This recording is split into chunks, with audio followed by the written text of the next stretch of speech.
Otra vez, estimados alumnos del Seminario Bíblico de Fe, conectados en esta clase virtual para analizar ahora la carta del apóstol San Pablo a Filemón, a su amigo Filemón.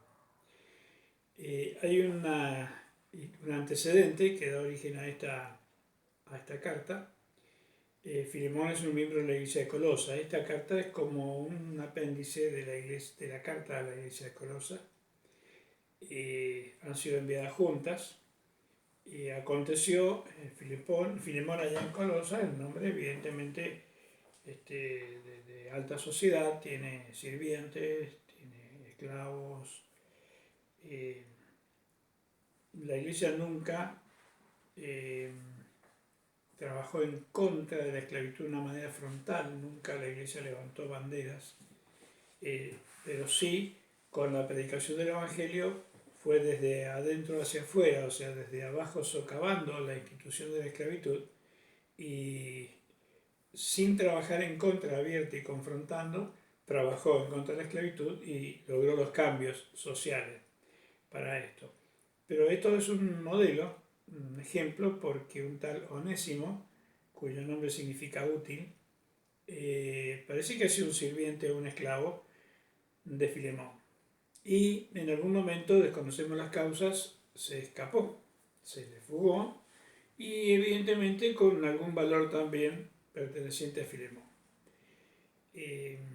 Esas cosas de la vida, como se dice vulgarmente, pero yo le hablo de la causalidad de Dios, llega a Roma este hombre, este Onésimo, llega a Roma y esas cosas de Dios, desconocemos los detalles, pero se encuentra con el apóstol Pablo, es evangelizado, es discipulado por el apóstol Pablo, está colaborando con él en el servicio y ahora se lo envía nuevamente a su amo, porque su amo tiene derechos todavía sobre ese esclavo. Bien, yo quiero comenzar con Gálatas capítulo 3. Vamos a analizar la epístola de Filemón, pero para tener un pensamiento devocional.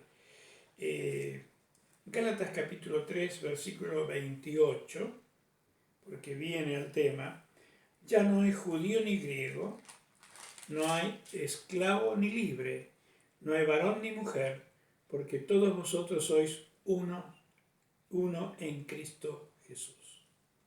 El 29 dice: si vosotros sois de Cristo, ciertamente linaje de Abraham sois y herederos según la promesa.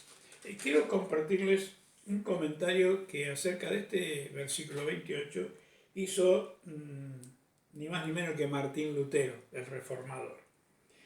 Dice así Martín Lutero: aquí podemos agregar muchas otras ocupaciones que fueron divinamente ordenadas, como por ejemplo, ya no hay magistrado ni subordinado, ni maestro ni discípulo, ni profesor ni alumno, ni ama de casa ni empleados, pues en Cristo todas las posiciones sociales, incluso las divinamente ordenadas, nada son. Hombre, mujer, esclavo, liberto, judío, gentil, rey, súbdito, etc.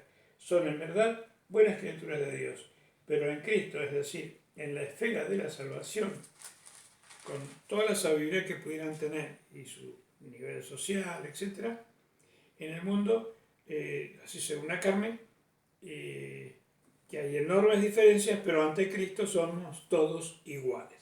Y este es el espíritu que está detrás de esta carta. Entonces, sí, vamos ahora a la carta a Filemón. Versículo 1, Pablo, prisionero de Jesucristo, y el hermano Timoteo. A ver, ¿quién lo tiene preso a Pablo? Roma. Pero no dice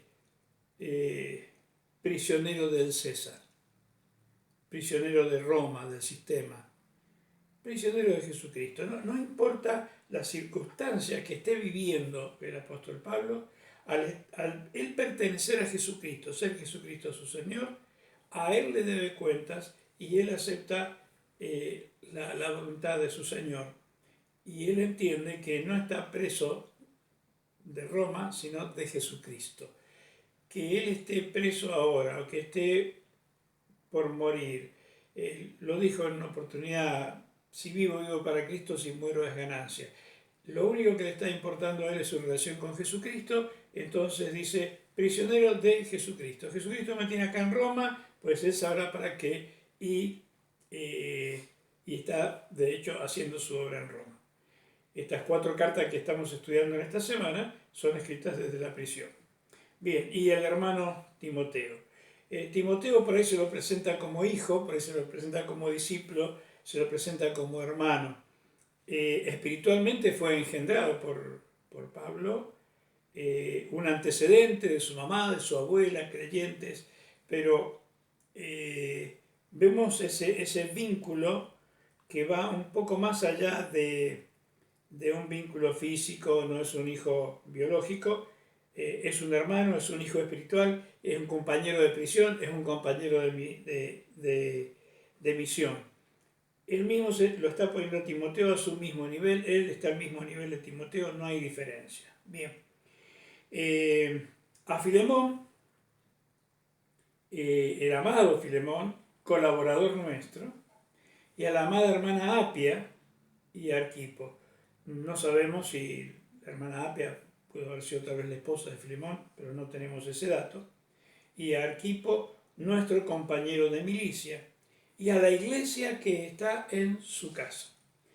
Bueno, no sabemos si era un anexo de la iglesia de Colosa, por decirlo de alguna manera, si parte de la iglesia se congregaba ahí, o si tal vez él, su familia, sus sirvientes y sus esclavos formaban parte del cuerpo de Cristo.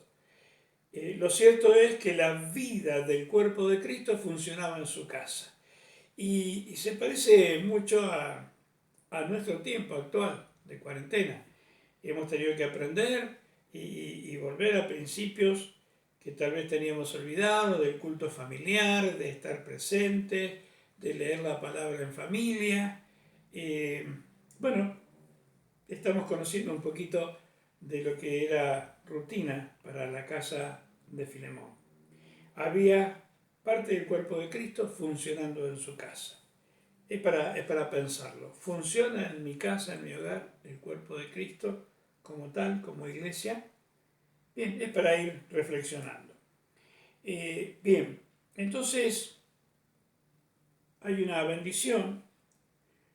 Versículo 4, doy gracias a mi Dios, haciendo siempre memoria de ti en mis oraciones, porque oigo del amor y de la fe que tienes hacia el Señor Jesús y para con todos los santos. Otra vez vuelve a aparecer la obra de la cruz en las relaciones. Relación vertical, fe en el Señor Jesucristo y amor horizontal hacia los santos. La relación horizontal no puede sostenerse si la vertical no está funcionando correctamente, ya lo hemos dicho en otros videos. Entonces, una relación correcta con Cristo y una relación de amor para con los santos. Bien, y hay algo que el Señor le está diciendo, versículo 6, para que la participación de tu fe sea eficaz en el conocimiento de todo el bien que está en vosotros por Cristo Jesús. La oración de Pablo es decir que Filemón y los que están con él tengan la sabiduría de entender, se den cuenta de todo el bien que está en ellos. Y yo me temo, hermano, esto yo lo digo por mí, pero también le invito a que usted haga su reflexión. ¿Estamos conscientes de todos los beneficios que tenemos en Cristo?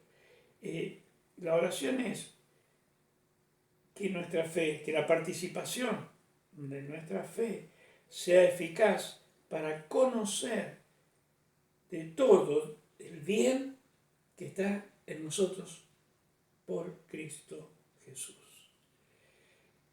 No es que nosotros venimos a enriquecerlo a Cristo con los bienes que tenemos. Él nos enriquece y no siempre alcanzamos a entender el tamaño, la magnitud, la dimensión de esas riquezas que tenemos en Cristo.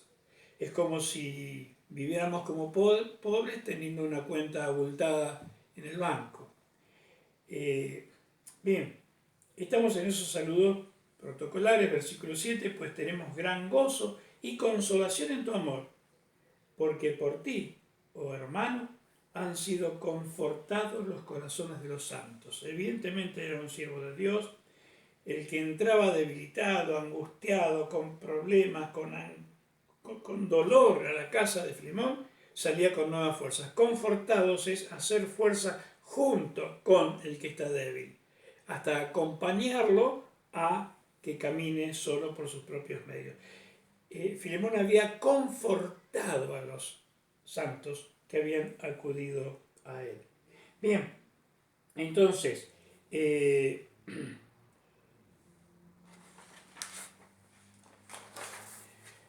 yo no tengo conocimiento si coincide las páginas de mi libro en relación con el PDF que usted tiene, pero vamos a la petición de Pablo. Pablo ahora ha saludado, ha bendecido a Filemón, ha reconocido las virtudes de Filemón y ahora va a plantear el motivo de su comunicación.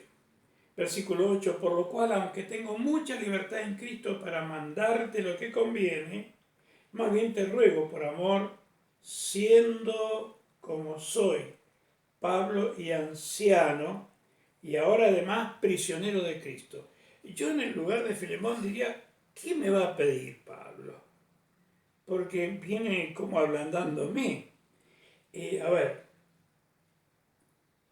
siendo como soy, Pablo, anciano y prisionero. A ver, ¿quién se va a animar a negarle algo a Pablo? Lo está poniendo a Filemón en una posición no obligatoria, pero lo está conduciendo a una decisión. ¿Qué le va a pedir? Te ruego por mi hijo Onésimo. Y ahí está la palabra que no esperaba Filemón conocer.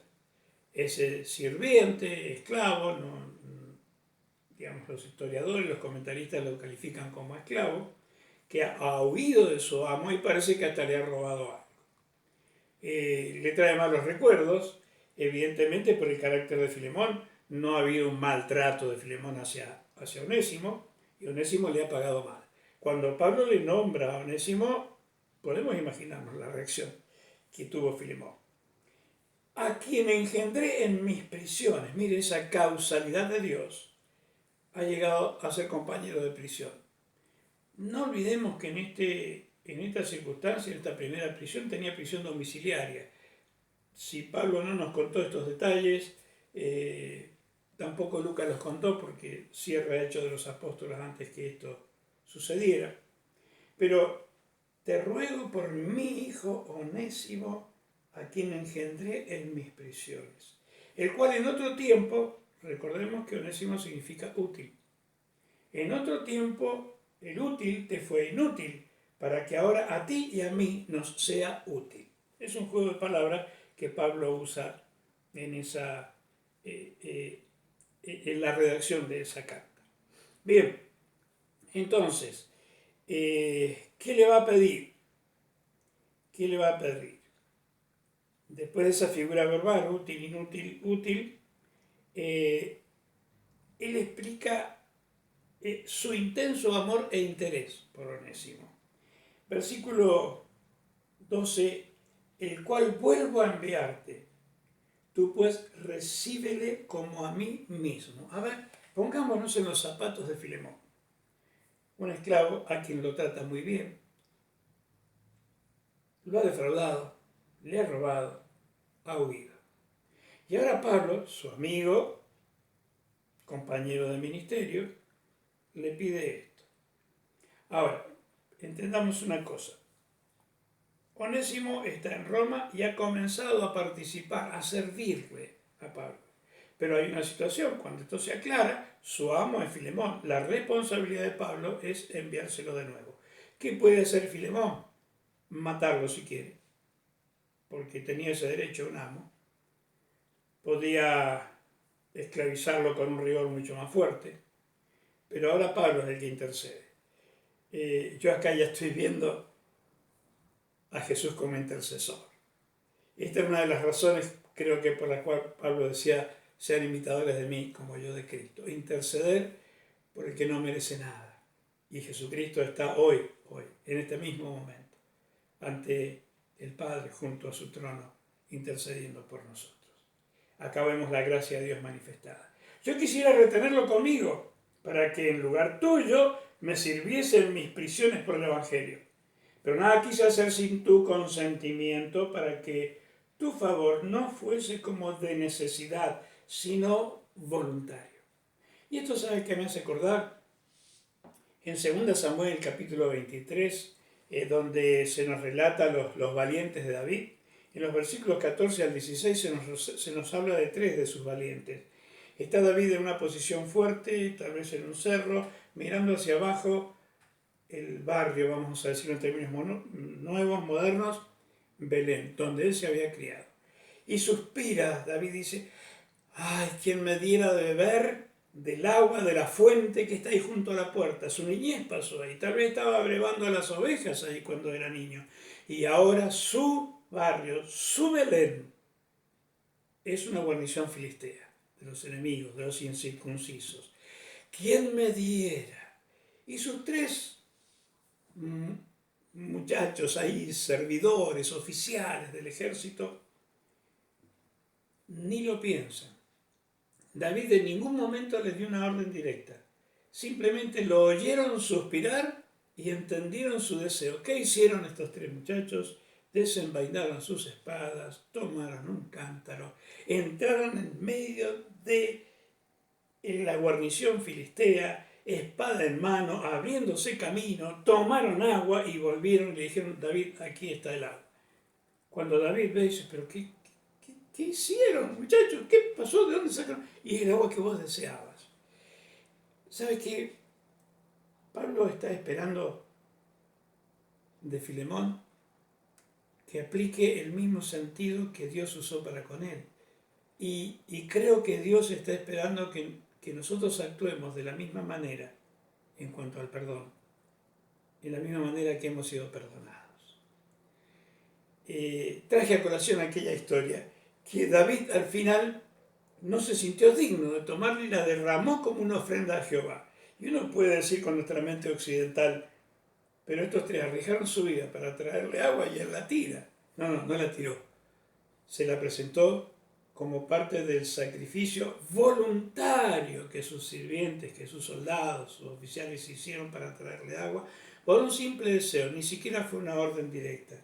Y creo que el Señor espera de nosotros, hermanos, que seamos voluntarios, incondicionales, discípulos incondicionales, dispuestos a ir hasta la última de la tierra y, si fuera necesario, ir hasta las últimas consecuencias en nuestro servicio al Señor.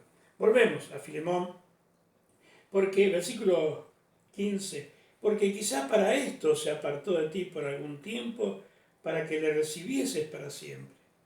No ya como esclavo, sino como más que un esclavo, como hermano amado, y mayormente para mí, pero cuanto más para ti, tanto en la carne como en el Señor. Así que si me tienes por compañero, recíbele como a mí mismo. ¡Wow! ¡Qué presión! ¡Qué presión!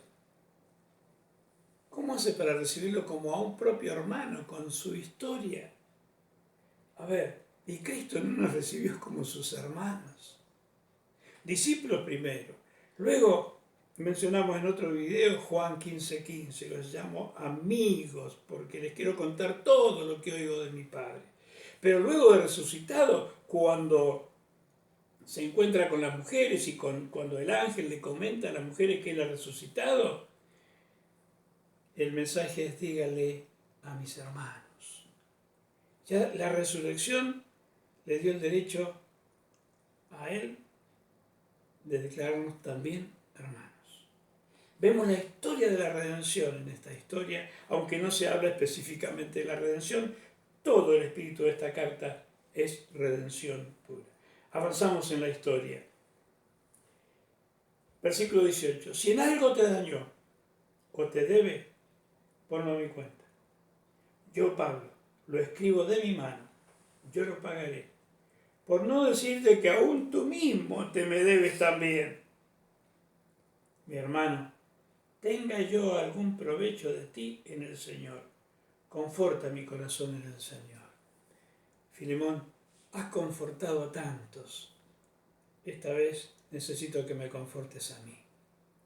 Quiero ser uno más de los que confortar. Ahí Pablo le está pidiendo a Filemón que actúe como Cristo. ¿Nos estará pidiendo a nosotros, hermanos, hermanas? Yo creo que sí. Es un pedido para que nuestro servicio a Él sea voluntario, sea generoso, sea incondicional.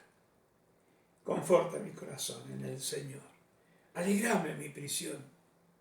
Quiero tener noticias que las cuentas quedan arregladas entre vos y Onésimo. Te he escrito confiado en tu obediencia, sabiendo que harás aún más de lo que te digo. Prepárame también alojamiento, porque espero que por vuestras oraciones os seré concedido. A ver.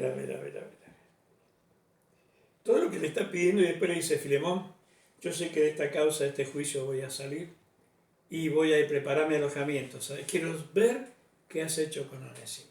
Mucho más que como hermano. Es como que en cierto modo le está diciendo entre líneas: hacelo liberto, libertalo, dale carta de libre y envíamelo. Saludos. Finales, después vamos a otra reflexión más. Te saludan Epafras. Epafras era el pastor de la iglesia de Filipo, aparentemente, porque cuando se enteran que Pablo está preso en Roma, Epafras va a verlo a Roma para servirle, para ver cómo está. Pero ahora no puede regresar con esta carta y la carta a Colosas, Epafras. ¿Por qué? No lo dice en la carta a los colosenses, pero aquí sí tenemos la noticia. Mi compañero de prisiones por Cristo Jesús. Epafras va a visitar a Pablo, a Roma, y queda él preso también. Bien, no tenemos muchos detalles de esto, pero no puede volver a Colosas, por lo menos en este momento Epafras, porque está prisionero juntamente por Cristo Jesús en Roma. Tampoco Epafras es prisionero del César, es prisionero de Jesús. Marcos, ¿se acuerda la historia de Marcos, Bernabé, antes del segundo viaje misionero? Que se separaron, Bernabé y Saulo, bueno, ya en proceso de llamarse Pablo, por causa de Juan Marcos. Ahora Juan Marcos está sirviendo con Pablo en Roma. Aristarco, Demas, el que luego en 2 Timoteo nos va a decir: Demas me ha abandonado amando este mundo. Se fue Demas. Y Lucas, a quien él mismo califica como su médico amado. Mis colaboradores. Bien, paramos un poquito y vamos enseguida al saludo final. Cuenta la historia, algunos historiadores y algunos hechos de los primeros siglos de la Iglesia, cuando aún la esclavitud en el Imperio Romano era una institución, que a veces en una casa estaba el amo cristiano, el sirviente cristiano, e iban juntos a la iglesia. Pero cuando llegaban a la iglesia, el sirviente o el esclavo de la casa era el pastor, el anciano, el obispo en la iglesia. Ahora, ¿cómo se puede conjugar eso? Están en casa y se sabe perfectamente quién es el amo y quién es el sirviente. Están en la iglesia y el que es amo en la casa es un miembro de la iglesia acá y se sujeta a la dirección y a la guía espiritual. ¿Cuánto puede durar ese esclavo como esclavo cuando el Señor ha transformado los corazones de esa manera? Bien, entonces nos cuenta la historia de la iglesia también, que en aquellos tiempos, después del año 62, 64, a muy poco tiempo, había un obispo en Hierápolis, en Asia Menor, en esa misma región, llamado Onésimo. No podemos certificar que haya sido el mismo, pero sería mucha casualidad que no lo fuera, que hubiera habido otro Onésimo allí. Yo creo que Filemón no solamente lo libertó, se lo devolvió a Pablo, sino lo consideró como un siervo de Dios. Concluye diciendo: la gracia de nuestro Señor Jesucristo sea con vuestro espíritu. Amén. Mire, la gracia del Señor Jesucristo en nuestro espíritu. ¿Cuántas cosas podemos hacer, hermano? ¿Cuántas cosas podemos hacer? ¿Cuál sería el resultado en nuestras vidas con la gracia del Espíritu Santo sobre nuestras vidas? Y usted tiene en sus notas también algunas reflexiones, ¿no? Algunas lecciones sobresalientes. nos da una vista del carácter interior de Pablo, revelando su amor, su sentido de justicia, su humildad, su cortesía. Usted lo tiene escrito y es muy enriquecedor, pero algo muy importante, y esto es un tema que se discute mucho. Tal vez la pregunta, ¿por qué el cristianismo verdadero no empuña armas carnales vía revoluciones políticas o sociales? Su vía, su camino, es la verdad y el amor. Cada vez que los cristianos, y más específicamente las iglesias evangélicas, se inmiscuyen en este orden de cosas, se pierde el verdadero objetivo de su existencia aquí en la tierra y debilitan su verdadero testimonio. ¿Y cuál es la razón de ser de la iglesia? Isaías 43:7. A los llamados de mi nombre, para mi gloria los he creado, los formé y los hizo. Isaías 43:21, y publicarán mis alabanzas. Entonces, ¿avanzó el cristianismo contra la institución de la esclavitud? Sí, avanzó. Y tuvo éxito, pero no con armas humanas, sino con armas espirituales, sabiendo que esclavos y amos somos uno en Cristo, judíos y gentiles uno en Cristo, uniéndonos. Luego, cuando veamos la carta a los Efesios, veremos con mucha más amplitud esa unión de un solo cuerpo. Dios le bendiga, que esta historia de Filemón sea de riqueza para usted como lo ha sido para mí. Es mi deseo. Dios le bendiga. Nos vemos en la próxima clase.